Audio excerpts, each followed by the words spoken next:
Për të qenë pjesë e Bashkimit Evropian, bizneset prodhuese, por jo vetëm, do të duhet të kenë edhe certifikimet e duhura për të arritur në standardet europiane, por sa të rëndësishme janë certifikimet për fermat dhe bizneset që duan të eksportojnë në Bashkimin Evropian. Ju e ngrini pyetjen me të drejtë kur e thoni certifikimet dhe standardet për tregun evropian, por ne duhet mendojmë edhe për tregun shqiptar.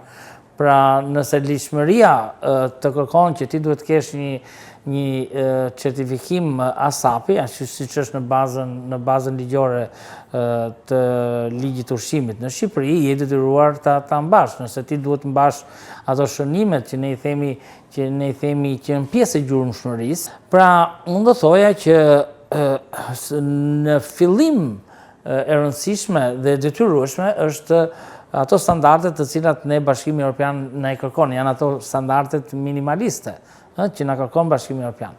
Pastaj kuptohet që sipërmarrja europiane dhe botërore ka dhe certifikimet e tyre që janë certifikime vullnetare, pra jo të detyrueshme, por ti nuk mundesh të bësh pjesë e një tregu, e një marketimi global. Eksperti Pilku thekson se investimet në kushtet higjieno-sanitare, trajtimin e mbetjeve dhe modernizimin e teknologjisë përbëjnë çelësin kryesor për suksesin e sektorit agro-ushqimor. Vetëm përmes këtyre hapave, fermat dhe bizneset shqiptare mund të rrisin besueshmërinë e produkteve të tyre dhe të zgjerojnë praninë në tregun e Bashkimit Evropian. Rekomandimi që unë kam është që të bëjmë një verifikim, një analizë të bizneseve të tyre dhe patjetër duhet fillojnë në mënyrë të shpejtë të investojnë në teknologji, në ambientet e duhura, kryesisht të kushteve higjieno-sanitare, dhe të trajtimit të mbetjeve, të cilat janë 3 kushtet më kryesore,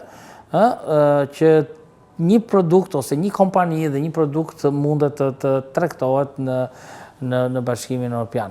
Investimet duhet të jenë ato kyçi i suksesit të biznesit agro-ushqimor në Shqipëri. Vetëm përmes këtyre hapave, fermat dhe bizneset shqiptare mund të rrisin besueshmërinë e produkteve të tyre dhe të zgjerojnë praninë në tregun e Bashkimit Evropian.